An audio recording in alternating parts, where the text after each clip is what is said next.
안녕하세요. 오늘 저희가 당신과 함께 깊이 들여다볼 자료는요. 케어뉴스의 김형래 편집장이 매일 아침 전하는 칼럼 아침마다 지혜입니다. 여러 편 중에서 저희 눈길을 딱 끈 글이 있었는데 바로 하모 424, 지상 낙원이라 믿었던 미국의 변화, 흔들리는 이민자들의 꿈이라는 제목이었어요. 네, 맞습니다. 처음엔 그냥 미국 이민자 이야기인가 보다 했는데 이게 읽다 보니까요. 단순히 바다 건너 남의 나라 이야기가 아니더라고요. 그렇죠. 한때 기회의 땅이라고 불렸던 곳에서 벌어진 어떤 균열이 지금 우리 사회가 마주하고 있거나 어쩌면 곧 마주하게 될 그런 질문들하고 너무 닮아 있었어요. 네. 이 칼럼이 아주 똑똑한 게 아메리칸 드림의 변질이라는 이 거대한 주제를요. 두 사람의 아주 개인적인 이야기로 풀어낸다는 점이에요. 맞아요. 그 두 사람이요? 네. 한 명은 미국에서 50년의 세월을 보내면서 모든 걸 이룬 이제 은퇴한 의사고요. 다른 한 명은 최고의 교육을 받고도 사회에 첫 발을 내딛지 못하는 젊은 공학도죠. 정말 극과 극의 인물이네요. 그렇죠. 이 두 인물을 통해서 성공의 정점에 선 사람, 그리고 이제 막 출발선에 선 사람, 이 모두가 느끼는 불안의 정체가 대체 뭔지 아주 생생하게 보여주고 있습니다. 그럼 그 첫 번째 인물부터 한번 이야기를 시작해 볼까요? 텍사스에 사는 은퇴 의사 스리니 바사치 타미리스 씨의 이야기요. 네. 이분은 뭐랄까 50년 전에 인도의 젊은 의사 시절에 미국으로 건너오셔서 그야말로 아메리칸 드림의 교과서 같은 삶을 사신 분이에요. 성공적으로 경력을 쌓으시고 자녀들도 의사, 변호사로 아주 훌륭하게 키워내셨죠. 정말 성공한 이민자의 초본이라고 할 수 있겠네요. 네. 그래서 이분이 50년 동안 이 사회에서 받은 혜택에 보답하고 싶다는 생각에 아주 큰 결심을 하십니다. 지역사회 공원에 무려 27m 높이의 거대한 하누만 동상 건립을 후원한 거예요. 27m면 어마어마한 크기인데요. 그렇죠. 하누만이 힌두교의 신인데 이건 단순히 종교적인 의미를 넘어서서 뭐랄까 자신이 속한 공동체의 어떤 문화적 다양성을 선물하고 싶다는 그런 선한 의지의 표현이었을 거예요. 일종의 감사 표시이자 내가 이 사회의 일원으로서 이런 문화적인 족적도 남길 수 있다는 자부심의 표현이었겠죠. 50년이면 한 사람의 인생 전체잖아요. 맞아요. 그 시간 동안 아마 스스로를 이방인이라고는 전혀 생각 안 하셨을 거예요. 당연히 완전한 미국인이라고 생각했겠죠. 바로 그 지점에서 정말 상상도 못했던 일이 벌어집니다. 일부 보수 기독교 단체 회원들이 동상 건립부지 앞에서 피켓 시위를 벌인 거예요.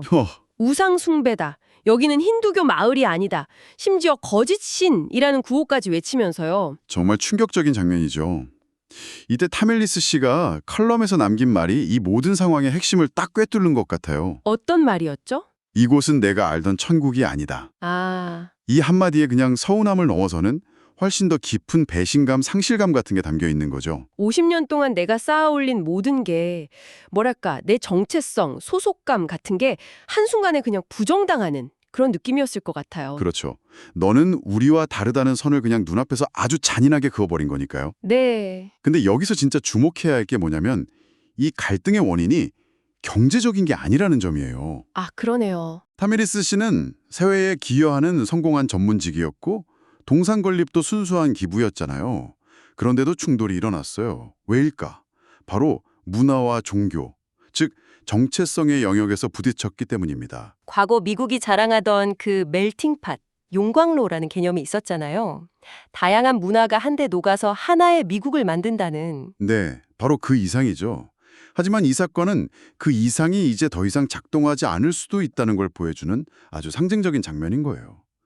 이제는 녹아들어 하나가 되라가 아니라 너의 다름을 드러내지 말라는 압력이 더 커지고 있는 거죠. 너의 다름을 드러내지 말라. 정말 와닿는 표현이네요. 이게 그럼 타메리스 씨 개인의 불행한 사건으로 그치지 않고 그가 속한 인도계 미국인 커뮤니티 전체의 불안감으로 번져나가겠군요. 바로 그겁니다. 칼럼이 자연스럽게 시야를 넓혀서 인도계 미국인이라는 집단이 처한 역설적인 상황을 조명하거든요. 역설적인 상황이요? 네. 사실 자료를 보면 이분들이 미국 내 소수 인종 그룹 중에서 평균 소득이나 교육 수준이 가장 높은 소위 모범 이민자 집단으로 꼽혀요. 맞아요. 구글이나 마이크로소프트 CEO도 인도계고 실리콘밸리나 월스트리트 핵심 인력 중에 인도계가 정말 많잖아요. 그렇죠. 사회 핵심 분야에서 엄청난 영향력을 발휘하고 있죠. 근데 저도 그 부분이 좀 의아했어요. 그렇게 성공했고 미국 사회에 깊숙이 통합된 것처럼 보이는데 왜 이들이 불안을 느낀다는 걸까요? 좋은 질문입니다.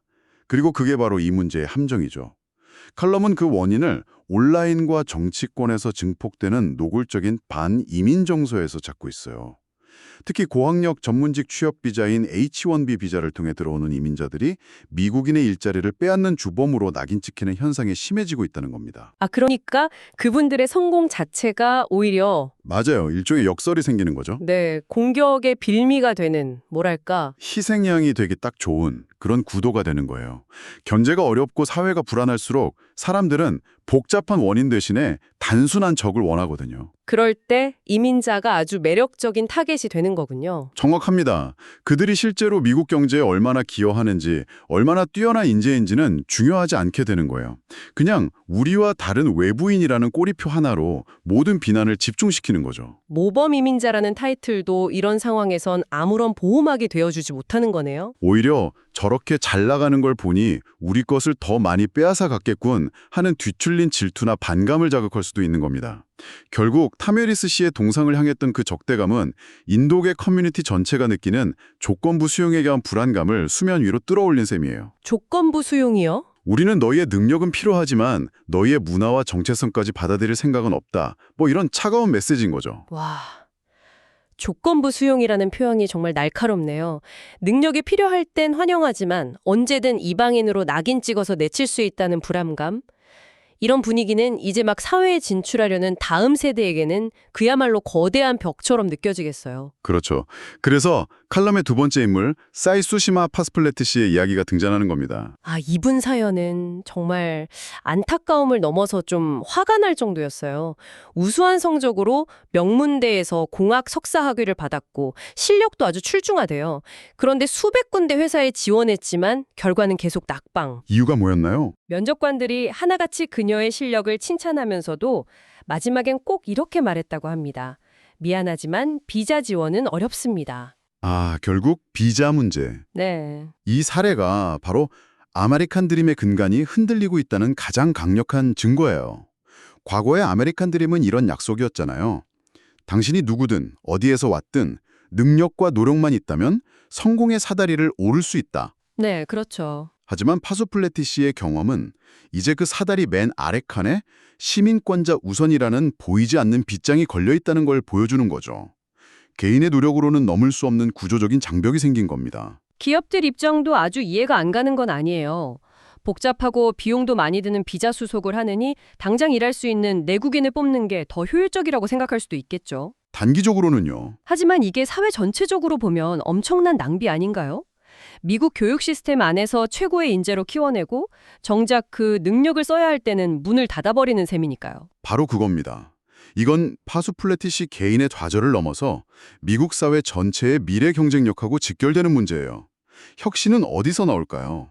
전 세계에 가장 똑똑하고 야망 있는 인재들이 모여들어서 서로 경쟁하고 협력할 때 나옵니다. 실리콘밸리가 그렇게 탄생했고요. 그렇죠. 그런데 이제 그 문턱을 높이고 빗장을 걸어 잠근다는 건 스스로 혁신의 엔진을 꺼버리는 것과 같아요. 장기적으로는 엄청난 손실이죠. 결국 타미레 씨의 이야기는 정서적 통합의 실패를, 그리고 파수플레티 씨의 이야기는 구조적 기회의 상실을 보여주는 셈이네요. 네. 50년의 세월을 보낸 사람도 이제 막 시작하려는 사람도 모두 흔들리고 있다는 거고요. 자, 그럼 이 모든 이야기가 우리에게 던지는 메시지는 뭘까요? 칼럼이 마지막에 시니어가 가져야 할 지혜라는 이름으로 몇 가지 제언을 하죠. 네, 세 가지를 제시하는데요. 솔직히 처음엔 다양성 존중, 변화에 대한 안목, 공존의 가치 이런 말들이 조금은 교과서적으로 들리기도 했어요. 너무 당연한 이야기 아닌가 하고요. 저도 처음엔 그렇게 느꼈습니다. 하지만 오늘 우리가 나눈 이야기의 맥락 속에서 다시 생각해보면 이 당연한 말들이 사실은 전혀 당연하지 않다는 걸 깨닫게 돼요. 어떤 점에서요? 이건 단순한 도덕적 번고가 아니라 우리 사회의 미래를 위한 아주 현실적인 생존 전략에 가깝다는 겁니다. 생존 전략이요? 그게 좀 더 구체적으로 설명해 주실 수 있을까요? 첫 번째 지혜, 다양성에 대한 이해와 포용을 다시 보죠. 이건 나와 다른 문화를 가진 사람들에게 친절하게 대하자는 그런 착한 마음씨 수준의 이야기가 아니에요. 아, 타미리스 씨 사례에서 봤듯이 문화적 차이를 존중하지 못하는 사회는 내부로부터 갈등과 분열을 겪게 됩니다. 불필요한 사회적 비용이 엄청나게 발생하는 거죠. 다양성을 포용하는 능력은 이제 갈등을 예방하고 사회적 자본을 쌓는 핵심 역량인 셈입니다. 그렇군요. 그럼 두 번째, 변화의 흐름을 읽는 안목도 마찬가지겠네요. 세상이 변했으니 우리도 변해야지 정도가 아니라 훨씬 더 절박한 문제입니다. 파스플래티시 사례가 보여주듯 과거의 성공 방식이나 기준으로 현재의 문제를 해결할 수가 없어요. 우리 땐 안 그랬는데 라면서 과거의 잣대를 들이대는 순간 우리는 눈앞에 뛰어난 인재를 놓치고 미래의 기회를 잃게 되는 겁니다. 아, 변화를 읽는다는 게 우리 사회가 가진 가장 소중한 자산, 즉 사람을 어떻게 제대로 활용할 것인가에 대한 통찰력을 갖는다는 의미군요. 바로 그거죠. 그리고 마지막 후세대에 전하는 공존의 가치는 결국 이 모든 걸 다음 세대로 이어가기 위한 교육의 문제로 귀결되는 거고요.